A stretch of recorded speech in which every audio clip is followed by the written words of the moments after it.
fiel e Ele zela pela sua palavra. E nós não saímos daqui de mãos vazias, né, irmãos? Nós saímos daqui munidos pela palavra do Senhor. Domingo, nosso tema foi sobre a família. Saímos daqui transbordando e orando ao Senhor no domingo mesmo, pedindo uma palavra. E Ele trouxe ao meu coração. E ontem, irmãos, como nós saímos daqui transbordando no amor de Deus. Que palavra poderosa foi a palavra de ontem, onde nós ouvimos sobre as 5 fases da salvação. E na fase da adoção, a Nelly falou uma frase que confirmou a palavra de hoje: o Pai corrige quem Ele ama. Irmãos, antes de eu falar qualquer coisa aqui, tenha certeza disso: o Pai corrige a quem Ele ama. Se você está sendo corrigido, é porque o Pai te ama. Vamos ler em Hebreus 12. Hebreus 12, a partir do 1. Pode ser na NVT mesmo.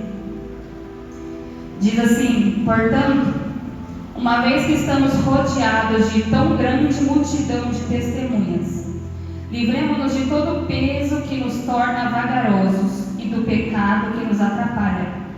E corramos com perseverança a corrida que foi posta diante de nós. Começamos aqui vendo que nós estamos rodeados de uma multidão de testemunhas. E quem são essas testemunhas? Quem é esta multidão? Em outra versão fala uma nuvem de testemunhas. No capítulo anterior de Hebreus, no capítulo 11, nós aprendemos sobre os heróis da fé, que foram pessoas que dedicaram a sua vida ao Senhor, pessoas que foram marcadas pela sua fé, pela sua perseverança, pela sua confiança em Deus. Nós vemos diversos exemplos aqui: Abel, Enoque, Noé, Abraão, Sara, Moisés, José. Tantos exemplos que nós temos de pessoas que dedicaram a sua vida em fé. Então essa é a multidão de testemunhas da quais nós estamos rodeados, né? No versículo B diz, na parte B do versículo: livremo-nos de todo o peso que nos torna vagarosos, ou seja, nos torna lentos, nos torna devagar. Eu não corro, nunca corri, mas agora está na moda correr, né? E eu tenho certeza que é mais fácil você correr sem carregar nenhum peso.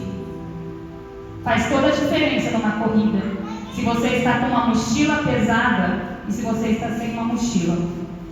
E aqui o Senhor já nos ensina que nós devemos nos livrar de todo o peso que nos torna lentos na nossa caminhada e do pecado que nos atrapalha. Em outra versão, anotei aqui na NVI, diz: livremos-nos de tudo o que nos atrapalha e do pecado que nos envolve. Quando a Bíblia diz tudo o que nos atrapalha, é tudo o que nos atrapalha e do pecado que nos envolve.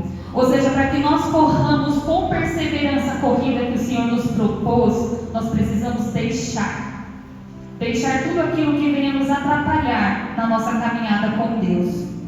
Porque, irmãos, como o Leone falou aqui, nós ainda temos uma natureza pecaminosa.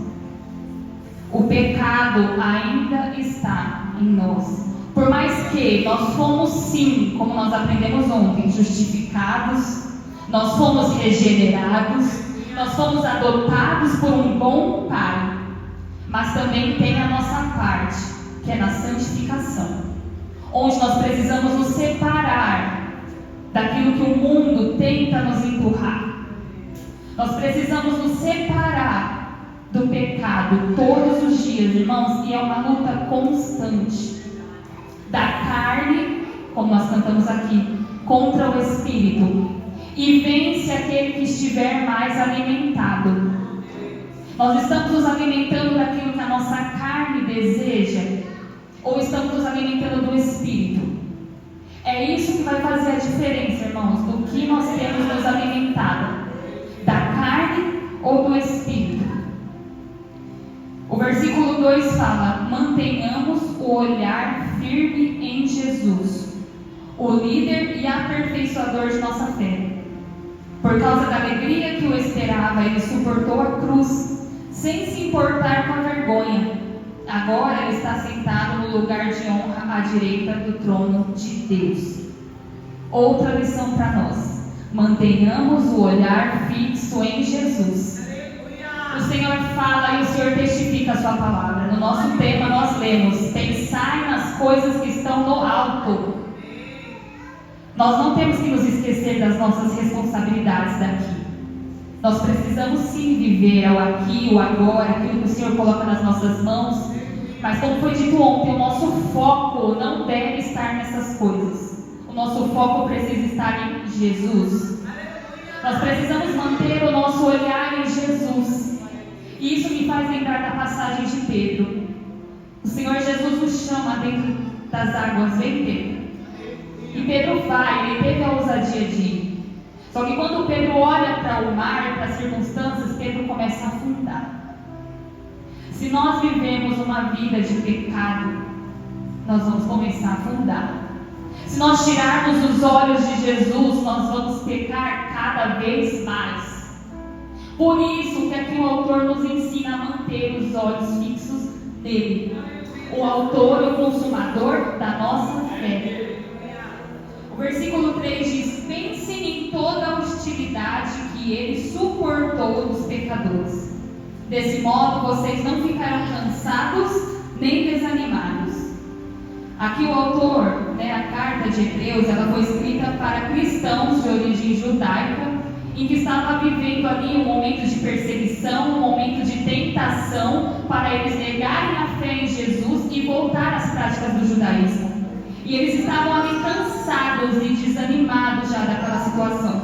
Por isso que aqui diz: pensem em toda a hostilidade, ou seja, em toda a, como eu posso dizer, em toda a oposição, é a palavra mais fácil, oposição que Jesus suportou dos pecadores. Aquilo que nós passamos, irmãos, as tentações, as adversidades, as perseguições, não se compara com o que Jesus passou. E Jesus venceu. Então nele nós também podemos vencer. Versículo 4: afinal, ainda não chegaram a arriscar a vida na luta contra o pecado. Aqui fala que aquele povo, aquelas pessoas daquela comunidade ainda não tinham enfrentado o martírio por causa da sua fé. Eles ainda não tinham arriscado a sua vida por causa da fé. Versículo 5 diz: acaso vocês se esqueceram das palavras de ânimo que Deus lhes dirigiu como filhos dele? Ele disse: meu filho, não despreze a disciplina do Senhor. Não desanime quando ele o corrigir, pois o Senhor disciplina quem ele ama e castiga todo aquele que aceita como filho. Ou seja, foi Deus que nos aceitou como filhos. Não é nós que aceitamos a Jesus. Deus nos aceitou como filhos. Deus nos escolheu para sermos os seus filhos. Deus nos adotou como filhos e hoje nós somos filhos dele.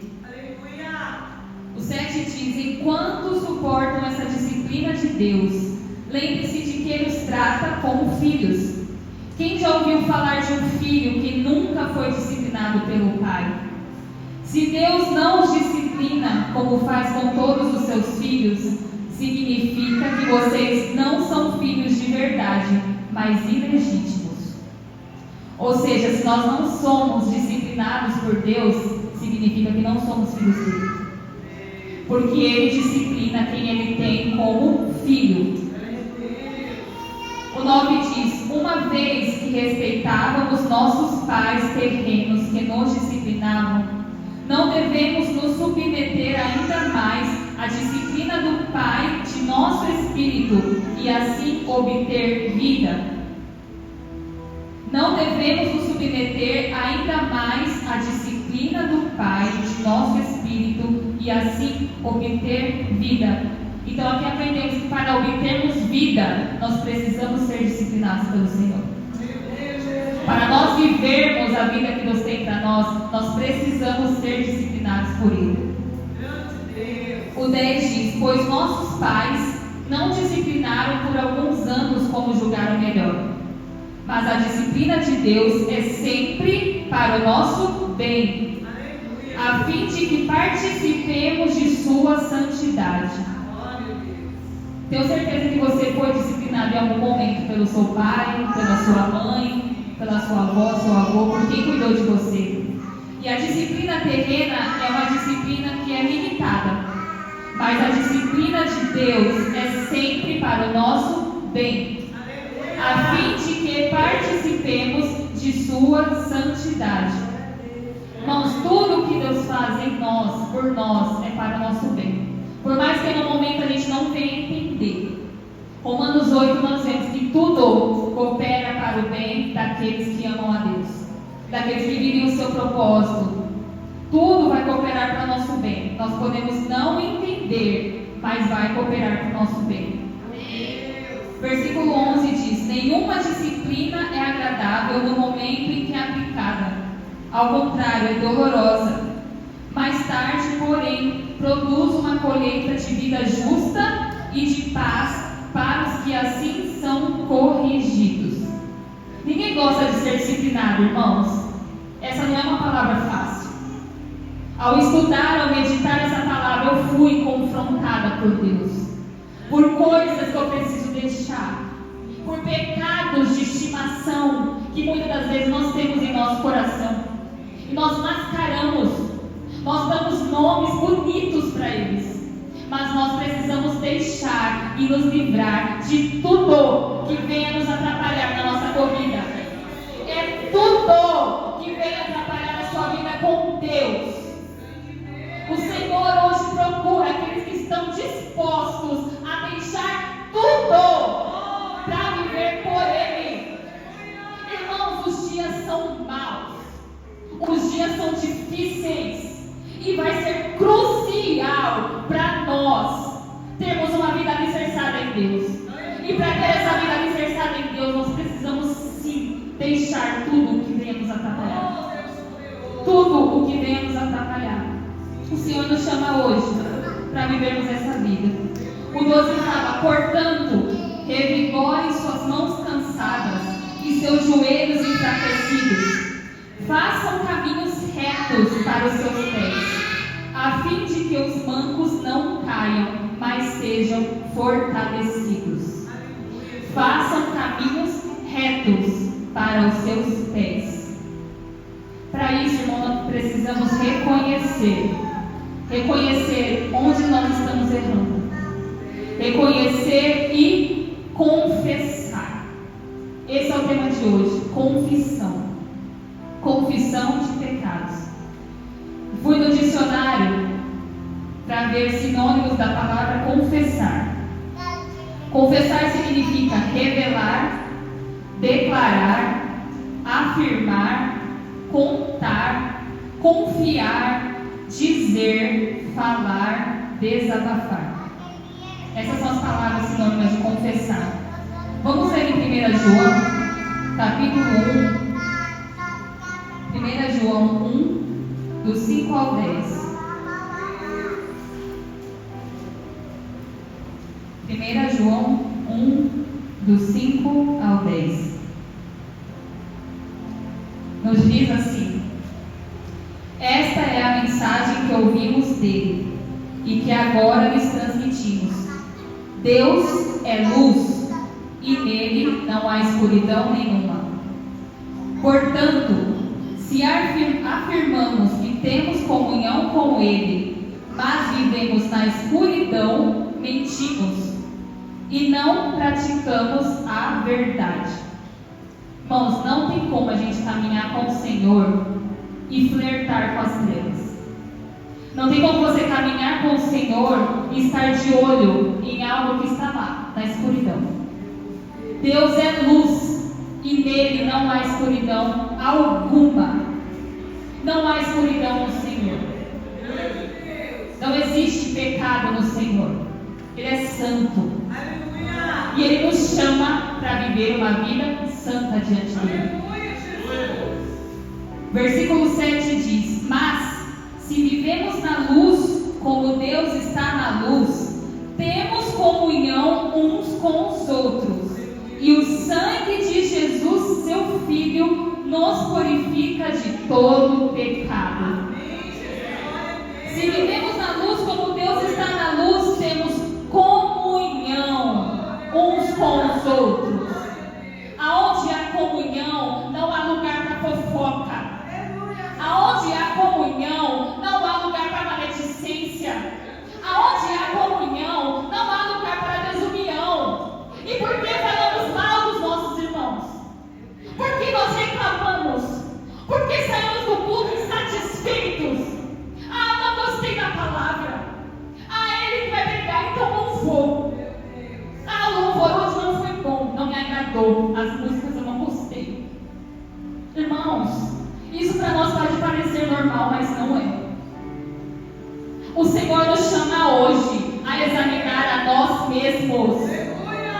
Examinar a nós mesmos não é somente no dia da ceia. Onde é dito aqui que nós precisamos examinar as nossas vidas? É todo dia. É todo dia. É constante, irmãos. É duro, essa palavra é dura, mas é preciso. O Senhor Jesus, Ele não vem para uma menina mimada, que só pensa em si mesmo, que quer agradar a si mesmo. Você não está vivendo para agradar a si mesmo. Você vive para agradar ao Senhor. Então agrade a Ele com a sua vida, com a sua conduta. Nós precisamos nos arrepender dos nossos pecados para encontrarmos a misericórdia de Deus. O 8 diz: se afirmamos que não temos pecado, enganamos a nós mesmos e não vivemos na verdade. Mas, se confessamos nossos pecados, Ele é fiel e justo para perdoar nossos pecados e nos purificar de toda injustiça. Então, para que haja perdão e para que haja purificação na nossa vida, é preciso confessar. É preciso que a gente confesse e reconheça o nosso erro, para que nós venhamos receber, porque nós temos um Pai sim que nos ama, um Pai sim que nos perdoa, e Ele está disposto a nos perdoar quantas vezes for preciso. Mas para isso nós precisamos confessar. E o 10 diz: se afirmamos que não pecamos, chamamos Deus de mentiroso e mostramos que não há em nós lugar para a sua palavra. Não tem como dizer que a gente não peca, porque a gente peca todo dia. Seja no que for, irmãos. Cada um de nós aqui temos as nossas fraquezas. A minha fraqueza pode ser numa área, a sua fraqueza pode ser em outra. Mas nós pecamos. Se nós falamos que nós não pecamos, nós estamos falando que Deus é mentiroso. E Ele não é mentiroso. Eu tenho certeza disso. Vamos ler em Tiago 5, do 13 ao 16. Tiago 5, do 13 ao 16. Diz assim: algum de vocês está passando por dificuldades? Então ore. Alguém está feliz? Cante louvores. Alguém está doente? Chame os presbíteros da igreja para que venham e orem sobre ele e o unjam com óleo, em nome do Senhor. Essa oração de fé curará o enfermo e o Senhor o restabelecerá. E se cometeu algum pecado, será perdoado.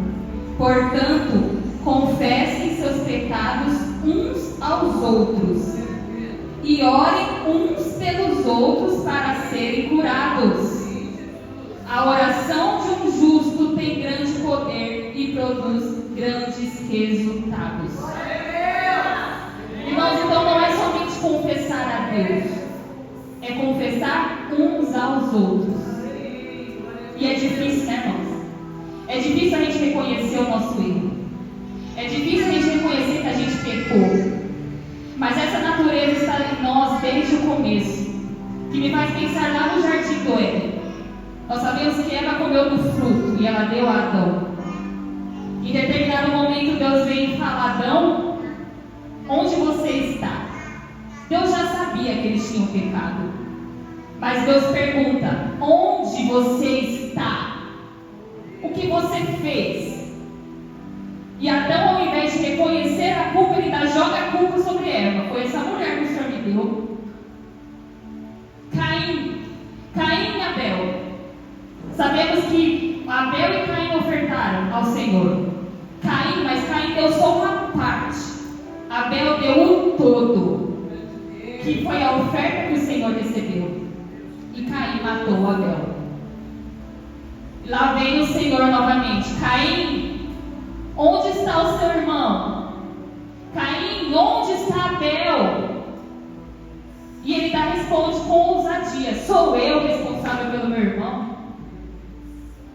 Ao invés de ele reconhecer, ele falou assim com o Senhor: sou eu responsável por ele?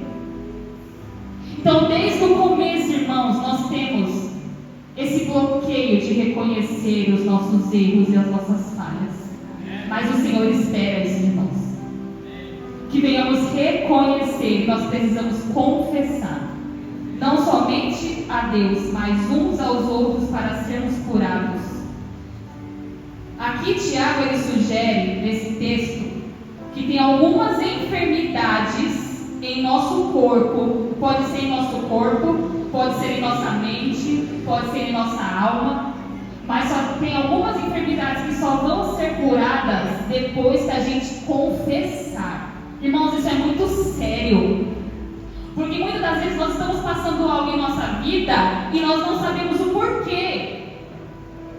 Então que a nossa oração hoje seja: Senhor, se há algum pecado oculto no meu coração, me revela, para que haja confissão, para que haja o teu perdão, para que eu seja sarado e curado.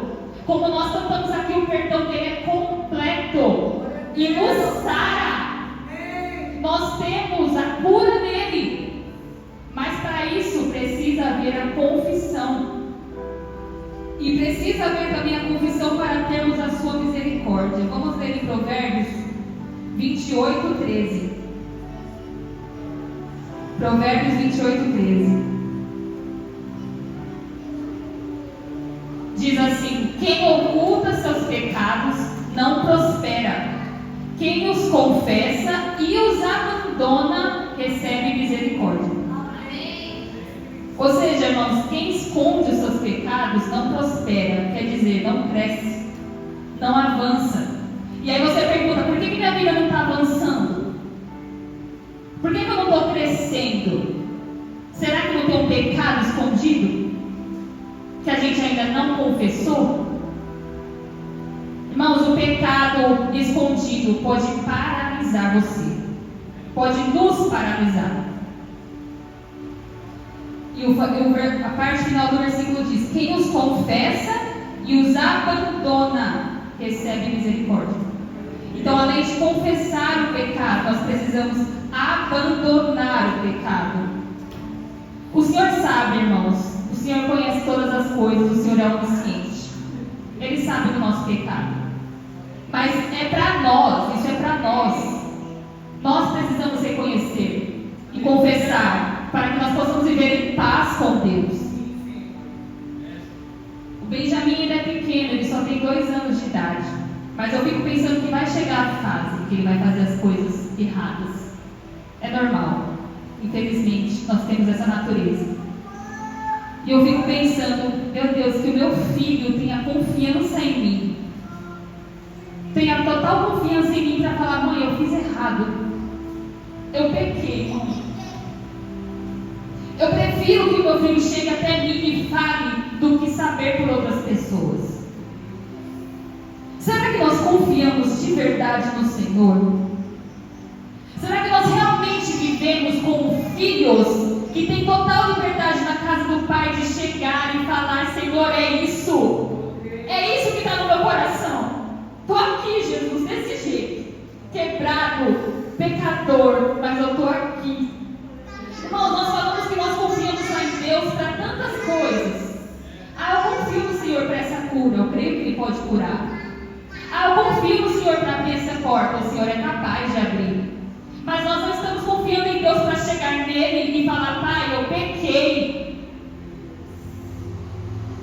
Isso fala muito de onde está a nossa identidade. Nós realmente vivemos como filhos de Deus? Falar que somos filhos de Deus é fácil, mas viver como filho é outra coisa. É você ter total liberdade de entrar na casa do Pai e falar: eu estou aqui. Hoje eu sou casada, mas eu sei que se eu chegar na casa do meu pai e da minha mãe e entrar lá, eu tenho total liberdade para deitar no sofá, abrir a geladeira. Eu sou filha. Nós temos total liberdade em Deus. Nós podemos chegar diante dele, porque a misericórdia dele nos alcançou. Não tenha medo do seu pai. Não tenha medo de chegar diante dele e falar: eu errei, eu pequei, me perdoa. Não tenha medo.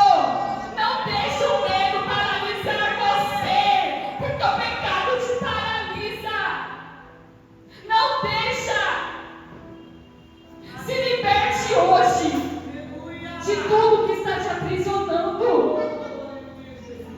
O Senhor nos chama para confessar e abandonar para receber misericórdia. Abandonar é não praticar mais, é deixar de vez aquilo que está nos afastando do Senhor. Vamos ler em Salmos 32, do 1 ao 7. Salmos 32, do 1 ao 7.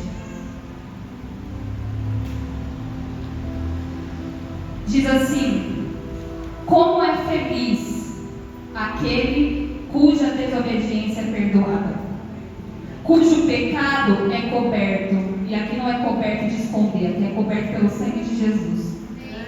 Sim, como é feliz aquele cuja culpa o Senhor não leva em conta, cuja consciência é sempre sincera.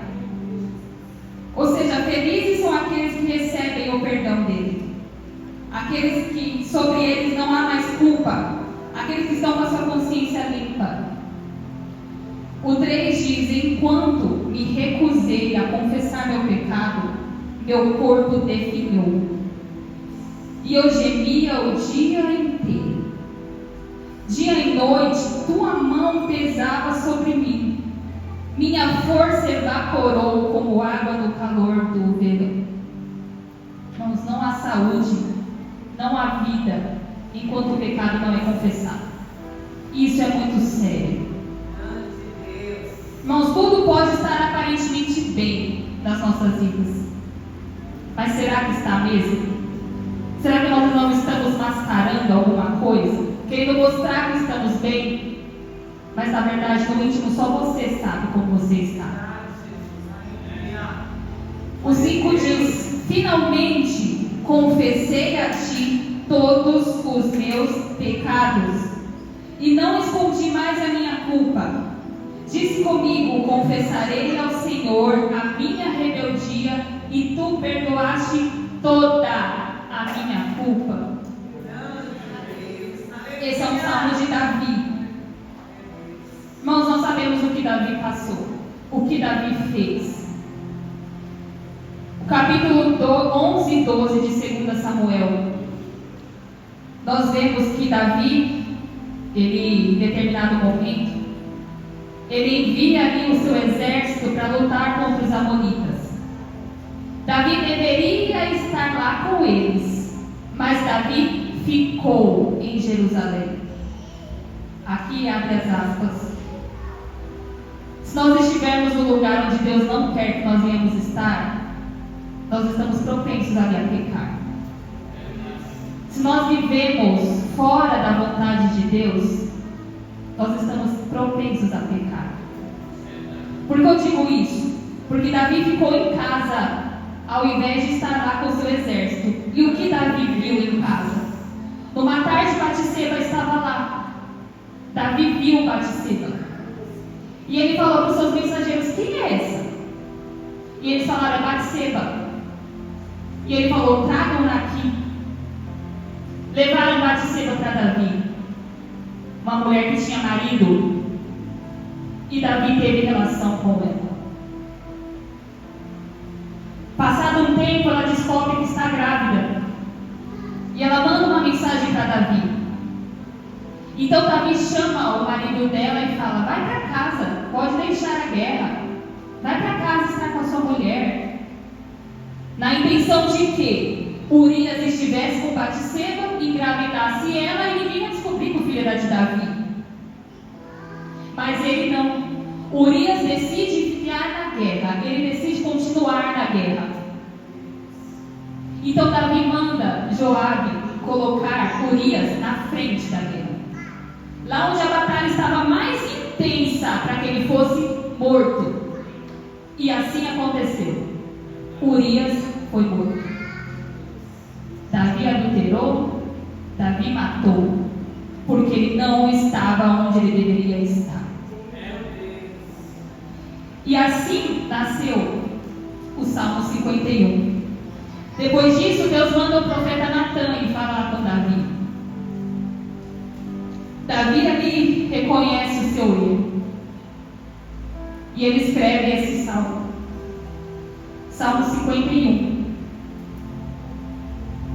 Tem misericórdia de mim, ó Deus, por causa do teu amor, por causa da tua grande compaixão. Apaga as manchas da minha rebeldia. Lava-me de toda a minha culpa. Purifica-me do meu pecado, pois reconheço a minha rebeldia. Meu pecado me persegue todo o tempo. Pequei contra ti, somente contra ti. Fiz o que é mal aos teus olhos. Por isso tens razão no que dizes, e é justo o teu julgamento contra mim.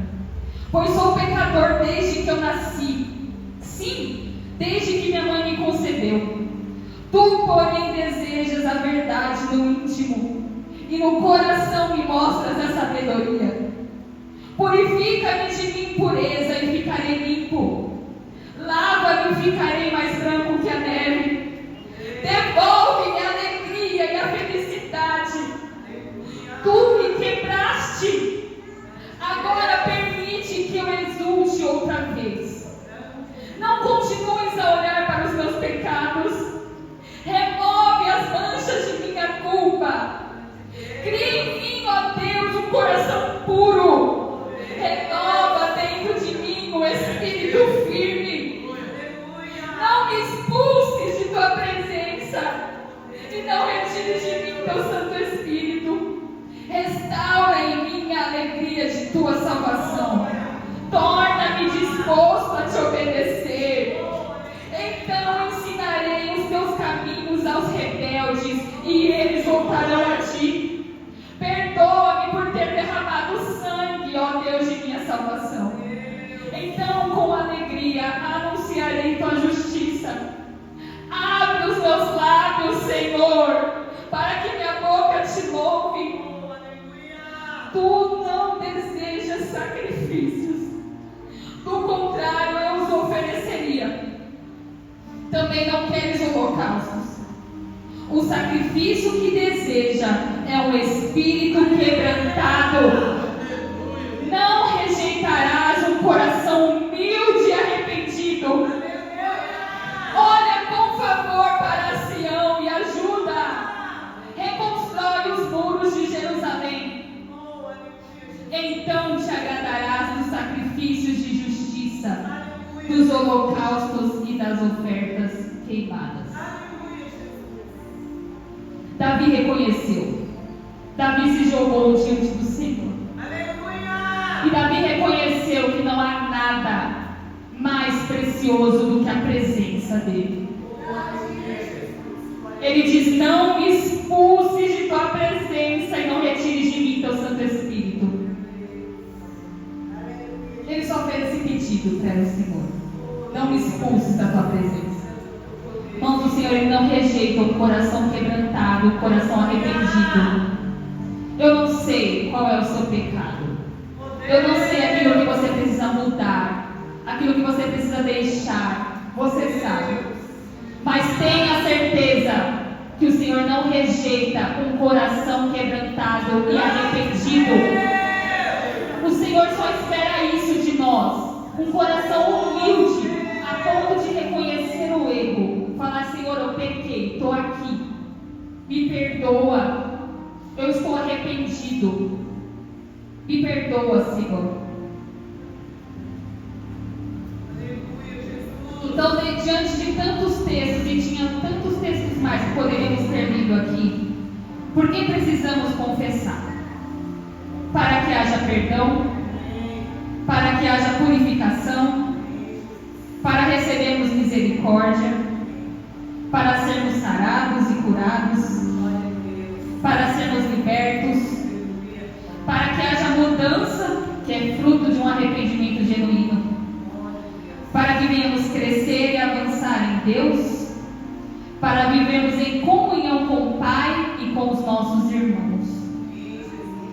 Tem um pastor e teólogo chamado John Owen que ele disse: a causa principal do esfriamento espiritual são os pecados acariciados no sótão do coração. A causa principal do esfriamento é o pecado acariciado. A confissão, ela nos restaura, ela nos cura, nos renova. A confissão é o caminho para nos mantermos quebrantados diante de Deus. Para que nós venhamos ter um coração quebrantado, é preciso a gente reconhecer que somos pecadores, sim, mas somos filhos amados do Pai. O Senhor, Ele é amor, mas o Senhor, irmãos, Ele também é justiça. Somente com a ajuda do Espírito Santo, irmãos, que convence o homem do pecado, da justiça e do juízo. Somente com a ajuda dele a gente consegue. Só com a ajuda do Espírito Santo. Como foi dito ontem, a obra que ele começou, ele vai terminar. Você pode ter a certeza que ele vai terminar aquilo que ele começou na sua vida. Mas, como aprendemos também ontem, nós precisamos fazer a nossa parte. E qual é a nossa parte? Nos santificar a cada dia, nos livrar de tudo aquilo que esteja nos atrapalhando na nossa corrida com Deus, na nossa caminhada com Deus, de todo o peso, de todo o pecado, de tudo aquilo que não agrada ao Senhor. Irmãos, saia daqui com essa decisão hoje: Jesus, eu estou aqui confessando ao Senhor o meu erro, a minha falha, porque eu sei que no Senhor eu encontro perdão. Para finalizarmos, vamos finalizar com o texto de Apocalipse 21, do 1 ao 8. Apocalipse 21, do 1 ao 8.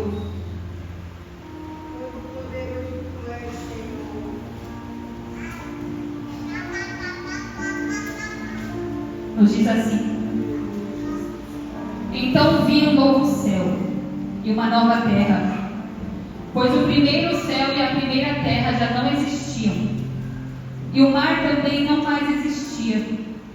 E vi a cidade santa, a nova Jerusalém, que descia do céu da parte de Deus, como uma noiva belamente vestida para seu marido. Ouvi uma forte voz que vinha do trono e dizia: vejam, o tabernáculo de Deus está no meio de seu povo. Deus habitará com eles e eles serão seu povo. O próprio Deus estará com eles. Ele lhes enxugará dos olhos toda lágrima, e não haverá mais morte, nem tristeza, nem choro, nem dor. Todas essas coisas passaram para sempre. E aquele que estava sentado no trono disse: vejam, faço novas todas as coisas. Em seguida disse: escreva isto, pois o que lhe digo é digno de confiança e verdadeiro. E disse ainda: está terminado. Eu sou o Alfa e o Ômega, o princípio e o fim. A quem tiver sede, darei de beber gratuitamente das fontes da água da vida. O vitorioso, como nós ouvimos ontem, o vitorioso herdará todas essas bênçãos. E eu serei seu Deus, e ele será meu filho. Mas os covardes, os incrédulos, os corruptos, os assassinos, sexualmente impuros, os que praticam feitiçaria, os adoradores de ídolos e todos os mentirosos estão destinados ao lago de fogo que arde com enxofre. Esta é a segunda morte. Irmãos, o Espírito, como eu falei, ele nos mostra, ele nos convence do pecado, da justiça e do juízo. Ele nos convence do pecado, porque ele revela a verdade sobre a nossa condição como homem. Ele nos convence da justiça, porque ele nos aponta para a solução, que é Jesus, que nos justifica. E ele nos convence do juízo, que ele nos avisa sobre as consequências do nosso pecado. Nós aqui, nesta era, neste tempo, a gente pode comparar pecado. Ah, mas é só uma mentirinha. Fulano de tal matou. Não tem nem como comparar o meu pecado com ele. Mas aqui você vê que Deus coloca os mentirosos e os assassinos no mesmo lugar. Porque para Deus não existe isso de pecadinho e pecadão, como a gente pensa. Para Deus é pecado. Que nós venhamos hoje orar e pedir ao Senhor, me revela pecados ocultos no meu coração, Pai, porque eu não quero ser deixado de fora. Eu quero estar com o Senhor. Eu quero passar a eternidade contigo. Porque para mim o que mais importa é estar com o Senhor, não aquilo que eu preciso deixar, não aquilo que eu preciso abandonar. O Senhor é mais importante. O Senhor de fato é o mais importante.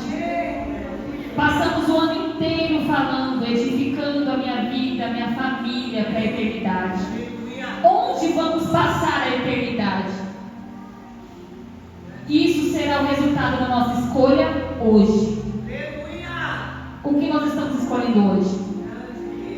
Uma vida de pecado ou uma vida que agrada a Deus? Fiquemos de pé, vamos fazer uma oração. Que essa seja a nossa oração hoje. Senhor, se há em mim, vê se há em mim algum caminho mau e livra-me deste caminho e me guia pelo caminho eterno. Vamos orar ao Pai. Senhor Jesus, neste momento nós estamos aqui, Senhor. Nós te agradecemos pela sua palavra. Nós te agradecemos por estar falando, Pai, conosco de uma maneira tão poderosa nesses dias. Mas que nós não venhamos apenas ouvir a sua palavra, mas que venhamos colocar em prática aquilo que temos recebido do Senhor nestes dias. Senhor, a nossa oração hoje é, Senhor, vê se há em nós algum caminho mau. Vê se há em nós, Pai, algo que não esteja te agradando. Que nós venhamos, Senhor, neste dia nos livrar de todo o peso, de tudo aquilo que esteja nos atrapalhando na nossa caminhada contigo, nessa corrida que nos foi proposta. Que venhamos nos livrar de todo o pecado que tenta nos envolver. Que nós venhamos nos alimentar da sua palavra. Que venhamos te buscar com todo o nosso coração, porque sabemos que um coração humilde, um coração contrito, o Senhor não rejeita.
aquilo que não podemos mais praticar como filhos, porque nós somos filhos, e o Senhor nos corrige porque nós somos filhos, filhos amados, e nós te agradecemos, Pai, pela sua graça. Nós te agradecemos, Senhor, pela sua disciplina. Essa é a palavra, Pai. Agradecemos pela sua disciplina, porque o Senhor nos ama. Que possamos receber a correção e seguir neste caminho, nos santificando dia após dia, até que o Senhor volte. Maranata, nós clamamos, Deus. Em nome de Jesus oramos e agradecemos. Amém. Amém.